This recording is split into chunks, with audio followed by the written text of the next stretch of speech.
About our next speaker. Can you guys hear me in the back? Yes. Okay. I want to tell you about our next speaker. And she's got tons of important things, and I feel like I'm chinching her, but I don't want to eat up any of her time. Andrea Lyons is your next speaker. Andrea is the clinical professor of law at DePaul University. She is the associate dean for clinical programs. She is the director of the Center for Justice in Capital Cases. That's all great. Here's the truth. Andrea started as a Cook County public defender, and she got eventually onto the homicide unit, or the group that did serious felonies, and she has tried more than 130 murder cases, homicide cases. She has taken 30 cases where death has been sought. 19 of those have gone through to the penalty phase, and none of her clients have ever received the death penalty.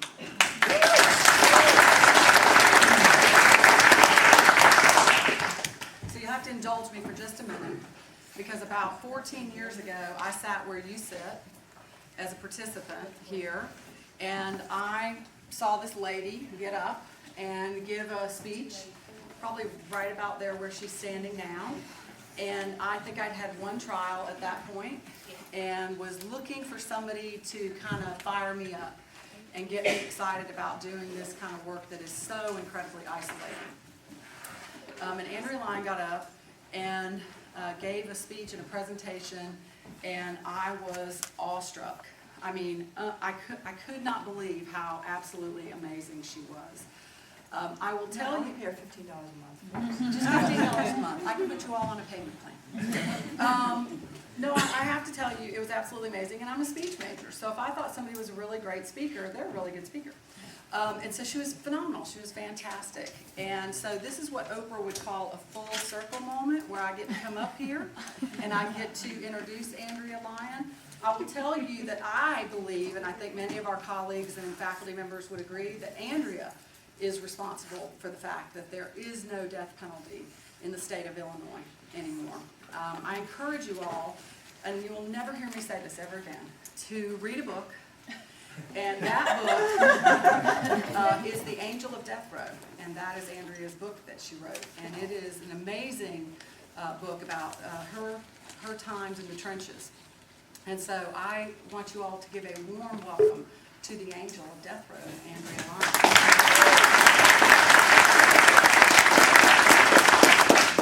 So I get to talk to you about cross-examination, which I don't know about you, we all sort of love. No? You guys are all one with the universe. You just like to watch the sunset. No A-type personalities in here, right? No, of course not. And this is not where you win the case. I mean, I always wished it was. I'm old enough that I watched Perry Mason, you know how you always would have somebody like get up and confess in the middle of a cross-examination that in fact they had done the crime? So far, like, that's never happened to me, and they tell me that if I hire an actor that there's like an ethical problem with that. So this is not where you win. You don't win the case in cross-examination. You have to tell me which button to push so I don't break anything. Thank you. You know, this is not where you win. This is where you get what you need to win, okay?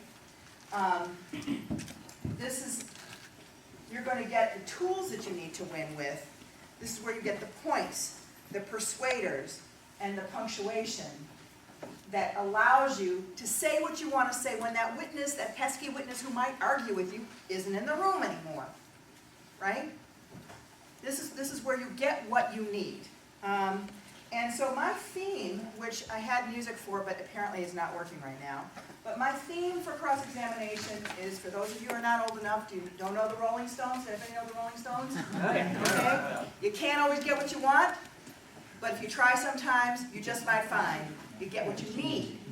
And that's what you want from cross-examination. I did have the music, I swear, on this thing, but it didn't work out. So what I want to do is I want to talk with you a little bit about how to ask the questions, how to get control of the witness, how to figure out what to ask, because it isn't just, you don't want to just get up there and talk. That's not helpful. And it's kind of like riding a bike. You first have to learn how to like make it go without falling over, right? And then you can figure out where you'd like to go with it. And a lot of us have seen an awful lot of bad cross-examination. You know, like open-ended questions and repeating the direct examination, you know? And I'm not asking anyone to confess, but perhaps one or two of us, maybe once in our lives, have possibly asked such a poor question in cross-examination, and like left the courtroom and come back a half an hour later and the witness is still talking. Never happened to anyone besides me. And so I want to talk with you for a little bit. I know that you talked a little bit about theory of the case, but I want to talk to you about a little bit about theory of the case and how it applies to cross-examination, okay? It's not an esoteric subject. Don't worry, just because I'm a law professor, I'm not going to go, you know, all Socratic on you or anything like that.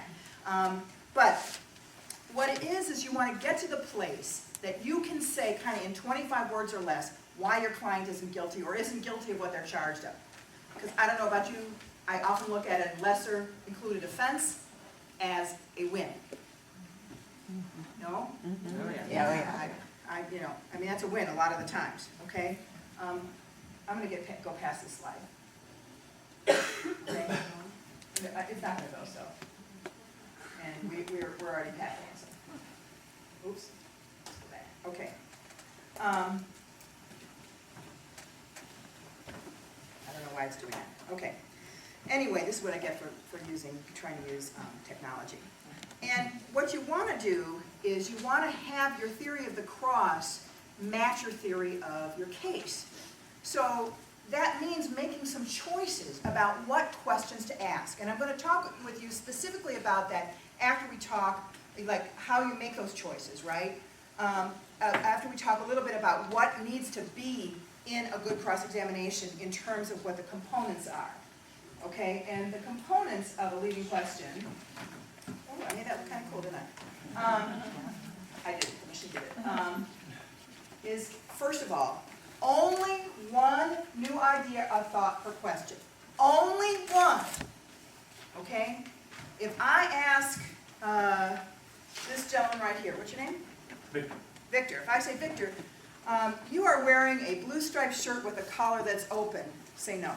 No. What did he say no to? Shirt, blue, striped, collar, open, I don't know.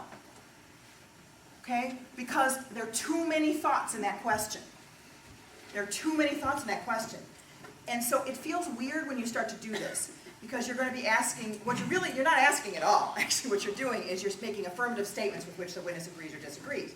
And so you want to break it down so that there's only one new thought per question. You can loop the new ones in as you get them. So if I say, you're wearing a shirt, Yes. it has a color. And the shirt has actually more than one color. Yes. One of the colors is blue. Yes. The blue, do you see what I'm saying? And that way, there's no way that he can waffle on me, because I don't know what it is he's not answering. Now, I'm using a simple example like that, but you have to get control in that way. And so I can then loop in the shirt that you're wearing with more than one color that's blue has a collar. You know, if it's important to me, I can loop it back in and ask it again. But it's only one new thought per question. And it takes a while for that to seem natural, because it's weird. And it's not on TV. Okay? I love television, but I really hate what television does to what we do, right? People get a case, the next week they're trying it, nobody ever does any work, nobody ever files any motions, nobody ever does any investigation, witnesses simply appear at the doorstep when they're needed, and I just don't have cases like that. My cases are a lot of work, and a lot of them are really bad, too. I just thought I'd mention that. I have a federal death case right now where the crime and my client's confession are both on videotape. Now, is that fair? One or the other, okay, but both? Okay. No subjective words. This is really important, and it is really difficult. Tall, short, fast, slow, big, little, any of those words, they are all subjective. They are all how you see them. Where's Lori? Is she here? No? Okay. Well, those of you who know Lori Shank, she's about this big. And what she would call tall and what I would call tall are two different things. We're not lying. We just have a different perspective. And your witness can legitimately disagree with you. If you say, if you get them to the point that they say it took 10 seconds and you can say it happened quickly, they can say, no, it took forever. It's burned in my brain. They all go to that prosecutor school of direct, right? I close my eyes at night and I see your clients, no? And so if I use that word with the witness can legitimately argue with me, and I'm not going to win that. Because pretty much, if the jury is voting between witness, right, and criminal defense lawyer, who wins? Yeah, pretty much, okay? Just on general principles. So you don't want to get there. What you want to do is get all that stuff that allows you to say when that witness is safely somewhere else, it happened quickly. You see the difference? Okay. That you get in trouble. Okay. The question must actually lead. I know that sounds simple, but it isn't as simple as it sounds. That means that the question, which is really an affirmative statement, which the witness can agree or disagree, must actually only have three possible reasonable answers. Reasonable answers, okay? I'll talk to you about running on crazy witnesses in a minute. Yes, no, or I don't know, or I don't remember. Okay? That's got to be what's fair, okay? It should ideally be, let me go back. A short declarative sentence with which the witness can agree or disagree. Sometimes you will get witnesses who will say things like, is that a question, counselor? Police officer, do they call you counselor? Yes. Don't you love that? I feel like saying, I'm going to give you some counsel a little later. I have a temper. Anyway, but that it should be that kind of question. It has to actually be legal. It has to appear and actually be fair. Okay? What I mean by that is there are some lawyers who have this theory of cross-examination. I'm going to ask a question from this subject and that subject and this subject and this one all over the place, and I'm going to just do this scattershot thing, and I'm going to confuse the witness, and the witness is going to give me something good I can use in closing. Well, guess what? You're going to lose the jury. They're not going to follow what you're doing anyway. And you're going to look like that tricky, sneaky, slimy, low-life criminal defense lawyer that is a part of every Law and Order program, which, by the way, I hate that show. Hate it, hate it, hate it. It has ruined juries so much. Okay? So, you want to make sure that the question's fair and clear so that it is reasonable. If the person is not answering the question that you are asking, they're the ones who are not being fair because the question's a simple question. The car was blue or it wasn't, right?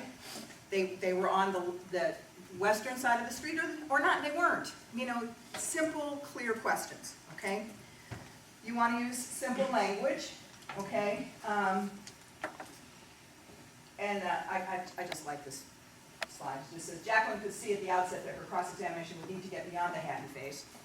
Sorry. And when I say simple language, this is what I mean. One of the things that happens to us is that our language starts to get co-opted by the court's language and by what I call a different form of English called cop. Okay? People speak police, not English. Prosecutors speak it, the judges speak it, and a particular favorite example of mine is I had a case where this detective is testifying, whereupon we followed the suspect vehicle into a residential boulevard where it pulled into an ingress and we blocked its egress. I'm like, okay, hold it. You mean you followed the car and blocked it in the driveway? Affirmative. This is how they talk. And I think part of the reason that they talk this way is that if it's Officer Jones lying for the greater good, it's much easier than if it's Joe Jones lying, see? So he just kind of puts on this personality and he's lying for the greater good. I'm not offending you by suggesting that police officers occasionally are less than truthful. Am I? God, no. Okay. So you want to be careful that you use simple, clear language. Okay. All right. Looping. We talked about that already. We can. Now, here's another thing. You got to listen to the answer, and that's kind of hard to do. Because you've got like this plan. I'm talking about a major cross-examination that you've worked on for hours and hours to get ready for, right? And you have this plan, and you pretty much know what the witness is going to say because you lost a bunch of motions at which they testified. You guys win a lot of motions? Yeah. You know?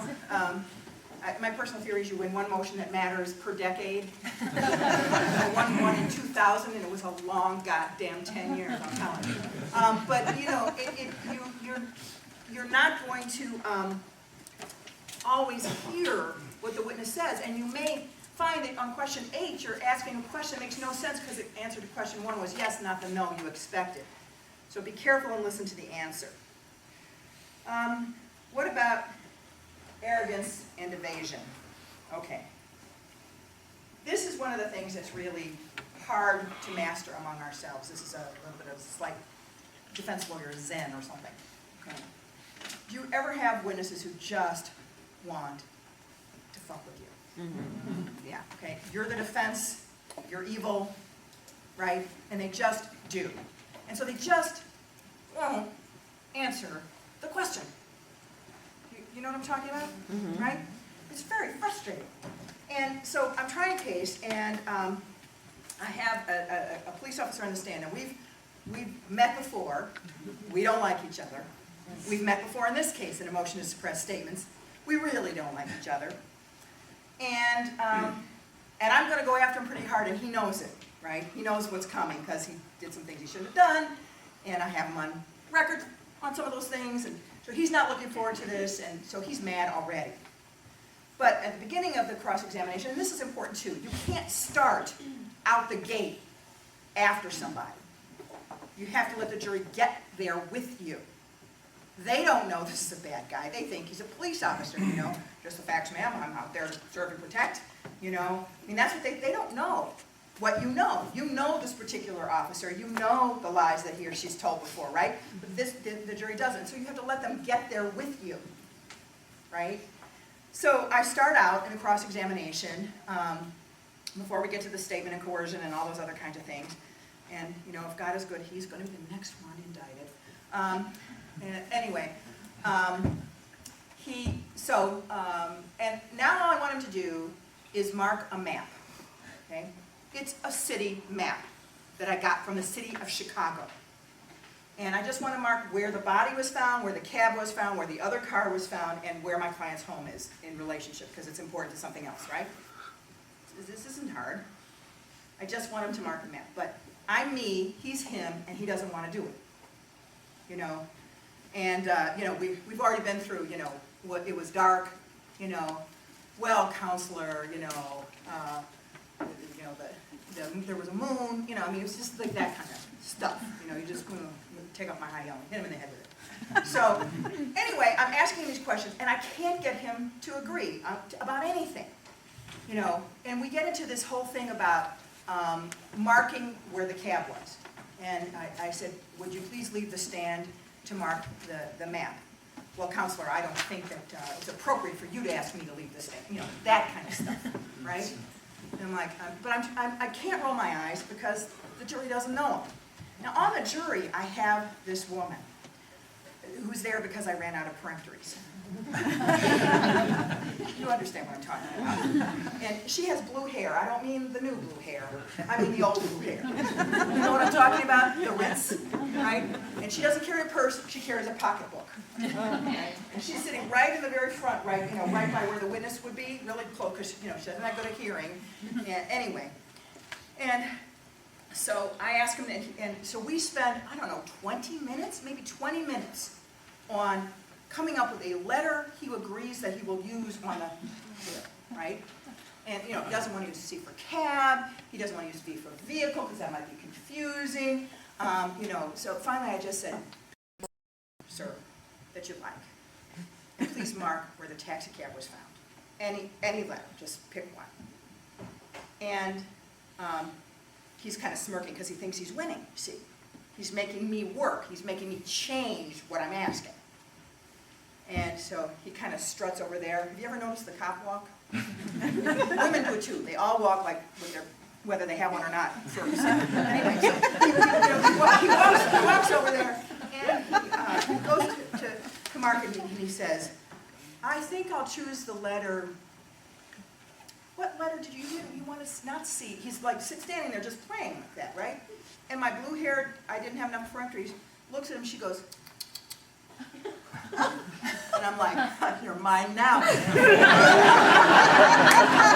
I put his butt for like hours after that. But you have to wait. You cannot do that until the jury's with you. Now, they don't always give you that kind of a signal, but that was fun. Okay? Most crosses are not confrontational. They are to get information, right? They're to get the information that you need. You need this fact and that fact and a couple of other facts to help you tell your story in the end. So you want to make sure that you don't come across as confrontational when you don't need to. But that doesn't mean you lose control. Language controls, not personality. You don't have to be loud to have control. A leading question asked quietly will get a yes or a no. I mean, not so quietly, it can't be heard, but you do not have to be confrontational. So I want to just tell you that that's kind of this assumption that we must battle with every witness we see. And if there's 15 or 16 crosses in a case, 1 or 2 of them are going to be confrontational. Most of them are going to be to get some piece of information you need for the jury to have. You want to watch out for any question. You're going to do this tomorrow. I promise you that begins with so or but. So, officer, but the lights weren't on, or what? It doesn't matter. What you're getting ready to do is argue with the witness. You're getting ready to conclude, right? All of you remembering times you've done this and you've been killed by witnesses? Huh? It's not fun. So if you see yourself, hear yourself saying so, but, therefore, wherefore, any of those kinds of concluding, wrapping up words, stop yourself because you're getting ready to screw up, okay? You want to decide what you want the jury to feel about the witness, okay? And then go for that feeling. Because I know you're going to be shocked to hear this, but the jury actually doesn't hear every one of those golden words you speak. They don't. They don't recall them all. They get an impression about a witness. Is this someone we can trust? Is this someone who was thorough? Is this someone who is fair? Is this someone who, has problems? Whatever it is, they get an impression. And so when you're looking at your theory of the case, do you want the jury to reject this witness because they are unfair or unkind or whatever? You have to make a decision. And the reason I think you have to make a decision is, otherwise the jury reads the thought bubble. You know what I'm talking about? You ever see cartoons? They have the thought bubble, right? What the person's thinking. I think juries can read the thought bubble. And so if the thought bubble is, oh shit, this witness is killing me, they can read that. They can kind of tell. And so if you make an affirmative decision about what it is that you want the jury to feel, okay, about this witness, you're more likely to ask questions in that vein, okay? For example, inconsistencies. We love inconsistencies, do we not? Mm-hmm. Right? Witnesses who say different things about the same thing. How the car was going this way, it was going that way, it was going this fast, it was doing whatever, right? We love that, and we point all those things out. And you know what the prosecutor does? The prosecutor says, yes, but all the witnesses said he's the robber. And they go, yeah, that's right, guilty. Right? No? You know why they do that? Because it works. What they'll tell you is all these little technicalities that the defense is throwing around. They use that word technicality, which, by the way, is how the prosecution keeps innocent people in jail all the time, but that's another issue, okay? They talk about these technicalities. You have this technical defense for this, this technical defense for that. You found these technical differences. So you have to take that language and the word inconsistency and make it your own, okay? And if you know that that's coming, that you have witnesses who are all over the place that said a lot of different kinds of things, right, at different times, then what you want to do in your opening statement is to tell the jury that you're going to hear about how witnesses said inconsistent things with each other and have told different stories over time. And some of you, ladies and gentlemen, may think that that's just a technicality, but it's not. These inconsistencies, they're clues to the truth. They are clues to the truth. one clue is this, one clue is that. Don't ask me why clue works, inconsistency does not. Okay? And juries understand that if a story gets better over time because there have been a lot of interviews, you need to make the connections. And part of the thing that happens to us is that we live in this world, so we know that the absence of a salient fact in a police report is important, but a jury doesn't. So we have to make it live for them. Do you see what I mean? It doesn't make sense to them necessarily. So, for example, if you're going to impeach by omission, which we do a lot of the time, then you need to build up the police report, right? Build up the lab report, why it's important, all the people that rely on it, how important it is, et cetera, et cetera. You have to do that. And you have to do it every time. And so if you have to spend 10 questions or 20 questions or 30 questions on that, that's what you do. So that the jury understands that they had time to mark down whether it was raining, but they didn't have time to mark down whether your client made a statement in the car. Okay? Which is, you know, pretty darn inconsistent because your client didn't make a statement in the car, was your point, okay? You want to talk about showing bias, okay? If somebody is a friend of the victim, or they have a personal stake in what happens in the case. Many people think that a police officer who took a statement has no stake in the case. That's not true, they do, right? The stake that they have in the case is, if they're found to have coerced a confession, they can get in trouble, right? They can get suspended, they can get fired, they can get indicted. It might take 25 years, but they can eventually get indicted for torturing people. I'm sorry, this has been living with me for a long time. We had an area of police officers in Chicago that if I go back in a lockup to pick up a new case, if I had a bandaged, bruised, and bleeding client, I knew who had arrested him, and so did everybody else, and nobody really cared too much. So it's taken a long time to get any justice for any of that. But you want to explain the bias, because the fact that we know it doesn't mean that the jury knows it. They think that that this witness comes in there just to be a witness to the crime, that they don't come in with the baggage they come in with, that they have a perspective. They think judges are fair. You guys have a lot of fair judges where you are? I mean, right? What do judges do? They roll with the prosecution. And one of my favorite quotes from a client is, you know, you don't get in no trouble for locking someone up, but you do if you let them go. That was his reaction to a motion we should have won. Okay. So let's talk about the information that you're going to try to gather to design the cross-examination. You know, first of all, you want to gather material, right? Everything you can think of about this witness. Every piece of paper, every statement, logged, Facebook. Be careful what you write on Facebook, everyone. I tell my students this all the time, please don't take any drunk pictures and put them up there. You know, it's not good, okay? Might be funny for like 5 minutes, but it's not good. Nothing ever disappears off the internet. Okay, so you want to gather your material, everything you can. And then it's a process of elimination till you can get to the theory of the case, okay? As that is, what helps your theory, what do you need, and what don't you, okay? So let me go back to theory again, and just give you a quick politically incorrect example, all right? Let's say, any of you over here public defenders? You're a public defender? Okay. What's your name? Kara? Kara? Okay, so like you get transferred to a new courtroom, and they say, Kara, welcome to Judge Schmo's courtroom. Here's your 30 files for next week. And oh, by the way, the one on top is set for trial on Wednesday. Does this sound familiar to anybody? Perhaps it's the same thing in private practice as well, but, right? And so you immediately grab the file, right? And you look at the file, and you see it's a rape charge. Now, sir, with the cap back here. You. Yep, the one who's looking away.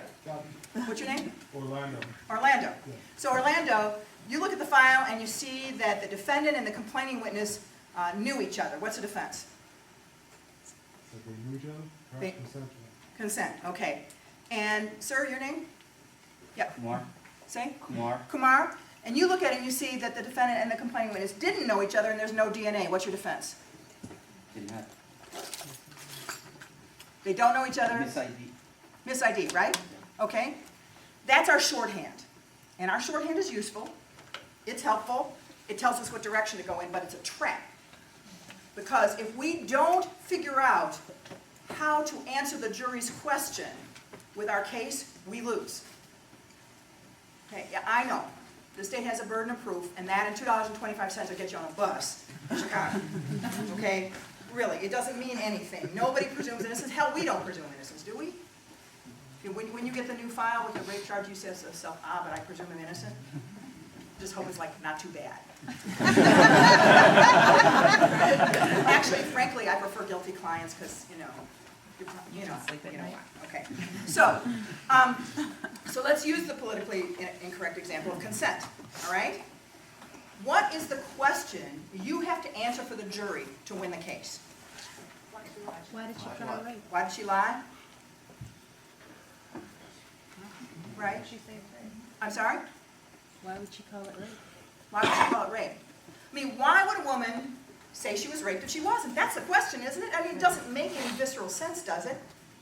I don't know about you, but my idea of a good time isn't to go out to some bar, pick up some guy, bring him home, have sex with him, then call the police, have about 50 people look at my vagina and testify I'm raping. Kind of not what I would think of. And the jury is going to have that same reaction. Why would she say this if it weren't true? So you have to figure out in your theory of the case why.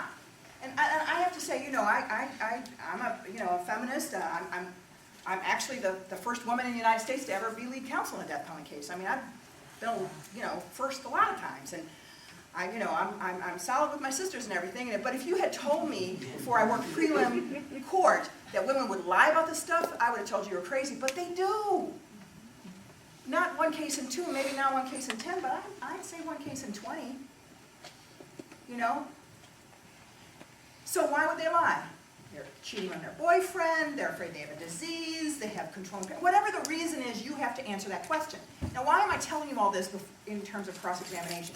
Because if your theory of the case is that she has a boyfriend that she wants to hide this from, then your cross-examination is going to be about the boyfriend and about the clues he would be able to pick up from her behavior with the defendant. Right? You might notice that her clothes are mussed, or, those kind. So you see what I mean? Those are going to be different questions than she is trying to get custody of the children, or they're going to be different questions. So you have to say to yourself, what are the questions that I can ask that are going to get me where I want to go, and that are going to allow me to say, she said that she was raped, but she wasn't. What she was cheating on her boyfriend, and she was afraid she'd get caught. You have to ask those questions, and that's what I'm talking about when I'm talking about organizing your cross-examinations, okay? You have to talk about organizing the cross-examination too, okay? And that means the jury's not going to follow you if you don't help them follow you. So I strongly recommend the use of what I call a topic sentence, because I'm an English teacher's daughter, but you can call it whatever you want, okay? Mr. Witness, I would like to talk now about your training with you, and then talk about training. I want to call your attention now to the line of sight that was available, whatever it is, okay? So that you're telling the jury what it is that you're going for here, right? So that they can follow you and they get the point. And when you're getting ready to do something good, let the jury know it. So that you're going to ask that really great question. You can do it physically. You walk up and you say, now, officer, you wrote down that it was raining, right? Can you give me some yups? Yes. And you wrote down that you didn't smell alcohol in his breath. Yes. And you wrote down which side of the intersection you first saw him on. Yes. You do about 20 of those. I look over at the jury. Just didn't write down that he confessed. Yes. Okay? So you want to, guys, pay attention. Hear this answer, I mean, you want to make sure that the jury gets the point. And they're not going to get the point if you don't share with them the point. And that also helps you to just organize it, right? Because you can have those topic sentences on each of your pieces of paper to start each cross-examination. And I know it's not good for the environment, but personally, I like to have each chapter of the cross-examination on a separate piece of paper, because I may want to switch them around. based on what happens on direct examination, I may say, you know what, I think I'm gonna wait on this report writing stuff and put that at the end. You wanna be able to switch it around, so, okay. So, what does all this have to do with cross-examination? Okay, I recommend using an outline. There are people in the world who can cross-examine without having any notes. I'm not one of them. But large font is really helpful. It's it's really helpful. Also, I do want to share with you a wonderful impeachment tool that I stole from my now departed dear friend Bill Moffat, who used to teach here for many years. It's called the Red Notebook. Okay? And this is what you do. You put all your impeachment material in a red notebook, okay, for the witness that you know is going to get impeached. And each time you're going to impeach them, you leave it on your desk, you go over, you pick up the red notebook, you turn to it, you tell them what page it is in the transcript or whatever, the other side, you walk over, you show it to them. I'm telling you, by about the fourth time, all you got to do is look at the red notebook and he gives it up, okay? It's Pavlovian, it really works. I even had a juror once say, for some reason, jurors just talk to me right in court. I don't know why. Okay. And you really want to think about, does this help your theory or not? Okay, let me give you an example of what I mean. I'm doing okay on time here, okay. Let me give you an example of what I mean. In Chicago, we used to always think that there were a set of police reports we never saw. Perhaps some of you suspected this as well. Yes.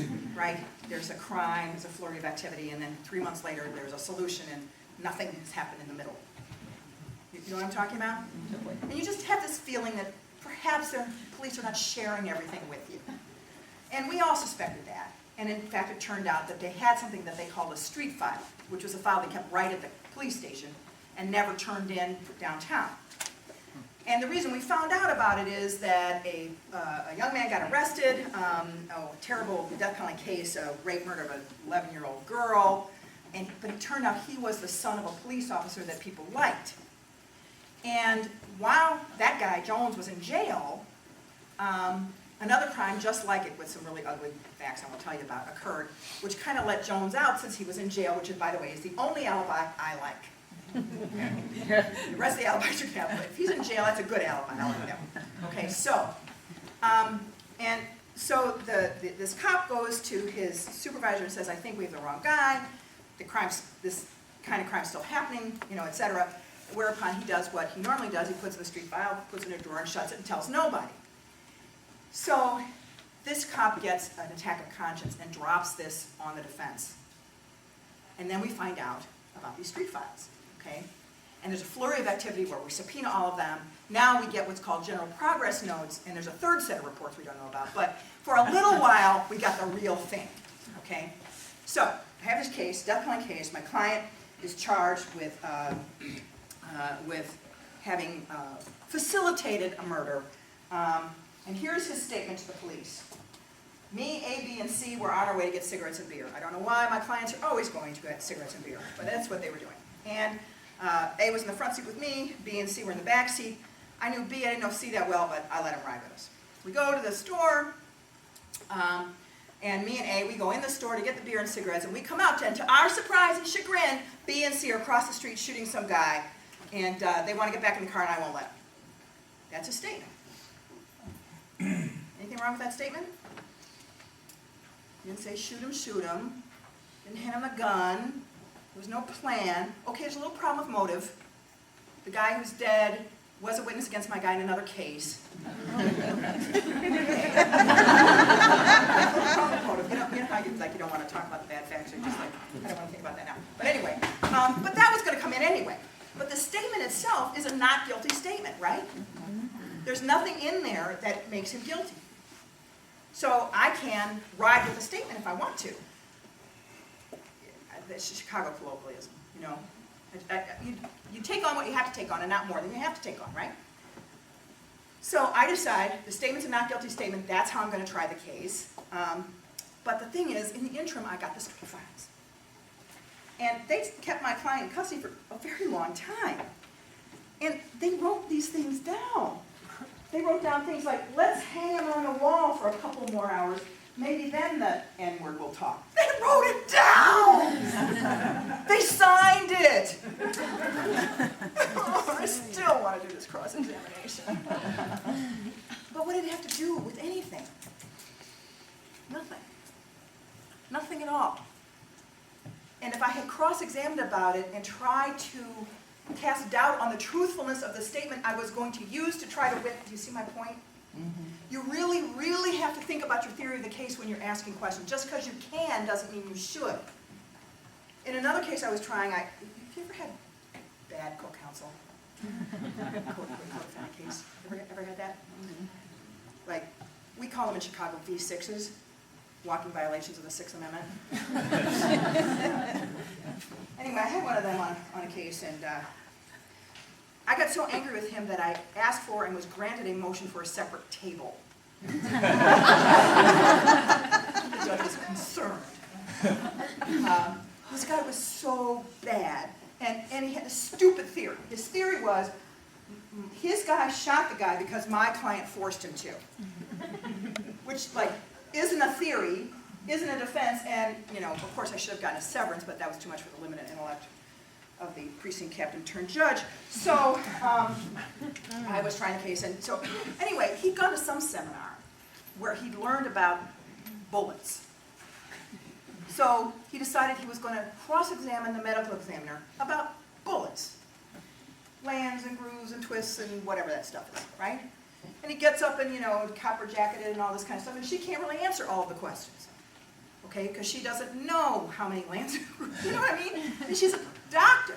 Anyway, so he's having fun because he's showing off this one thing he knows. And so he says, and so, doctor, you can't say whether this was a, you know, whatever kind of bullet it was, you know, copper jacketed or not because it was deformed, etc. And finally she looks at him, she smiles sweetly, and she said, you know what, counselor, you're right.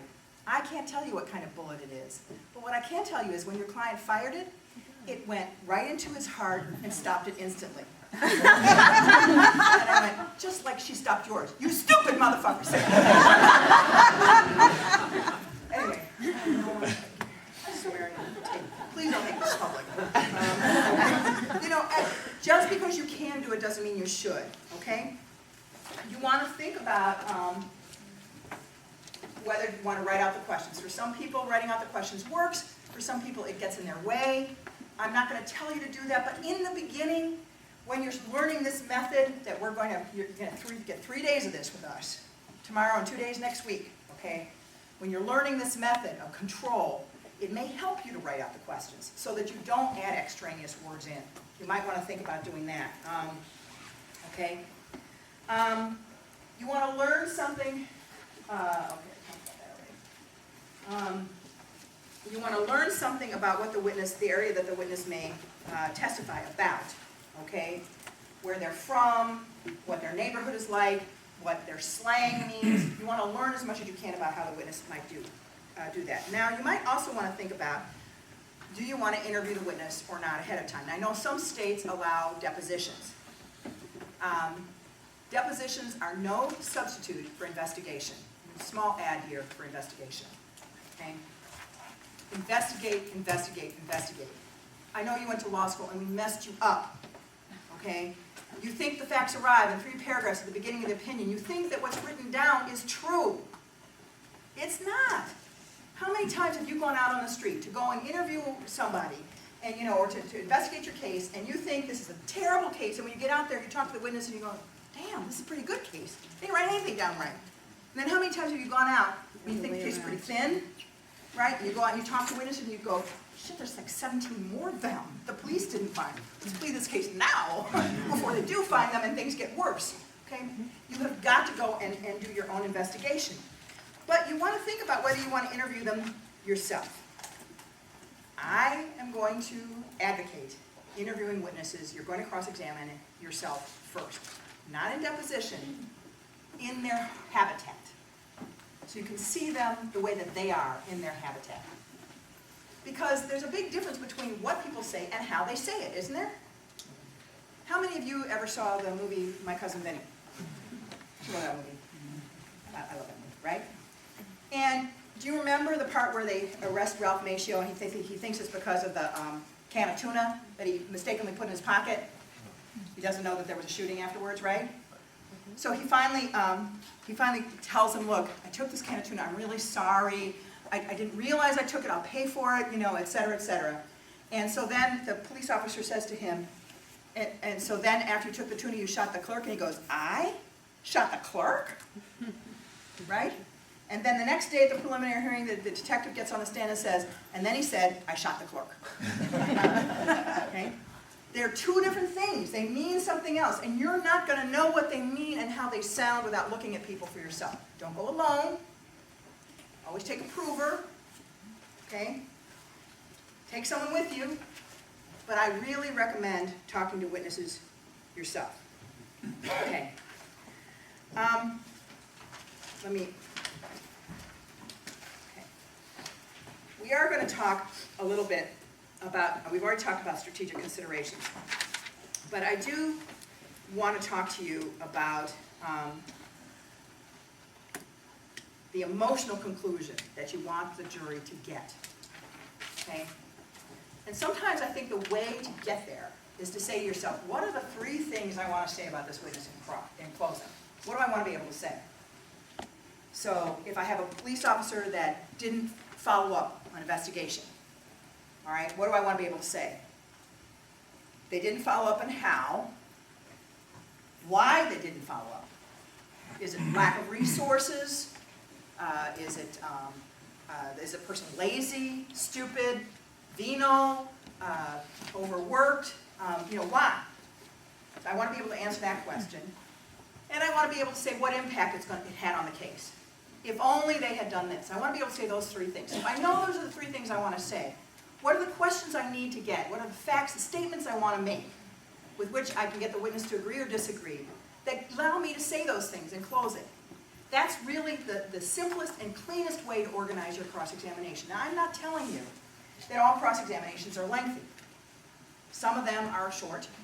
You know, the Zorro cross, you get in, make your Z, go home, right? But some of them take time, because it takes a while for the witness to start to show who they really are. Do you know what I'm talking about?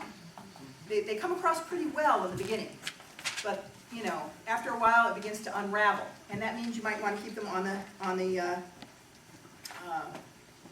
stand a long time. But I also want to tell you this to conclude: don't always assume the worst about the witnesses. Okay? Just because they're on the other side doesn't mean they're on the other side and that they won't tell the truth. Now, I don't know about you, but I've run into a lot of people in the so-called sciences that are really just cops with lab coats on. You know what I'm talking about? The ballistics people, the fingerprint people, the medical examiners, right? But some of them aren't like that. And I had a case where I did have the only alibi I liked. My client was in jail, which only worked if this woman had been dead for more than a day, because he got out. Okay, the body got discovered, and this is hard to explain to normal people. I was reading the autopsy report and I got very excited. That's how it does it.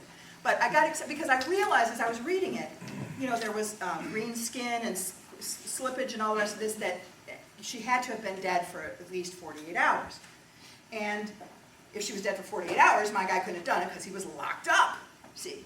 So I got, all excited. I pick up the phone and I call Dr. Choi and I say, Dr. Choi, can you pull up, case number, whatever it was, and look and see, am I right? Was this woman dead at least 48 hours? And he looks at it and he goes, yeah. He says, she was dead at least 48 hours. He said, frankly, I think more like 72, given the amount of decomposition. And I go, thank you very much. I hang up the phone and I go, no prover. I forgot, medical examiner, cop with lab coat.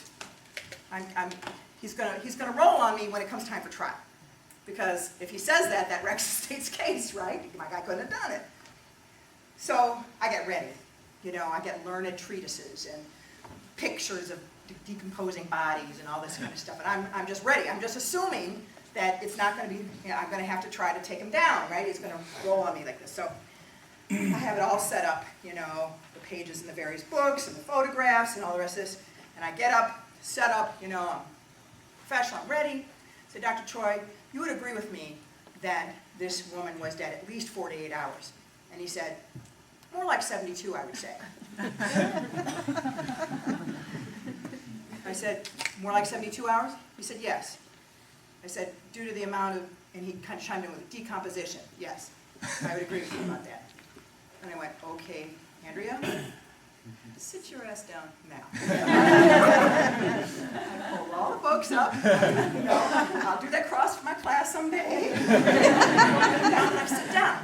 And the prosecutor gets back up, and now he's going to kind of try to mush it into something else. Well, the body was found in an apartment, and the heat was up, and bodies decompose faster in the heat, and you know, he starts doing all this stuff. And Dr. Choi looks at him and said, you tried to get me to say that in your office. Not my fault she can read an autopsy report, and you can't. Thanks very much.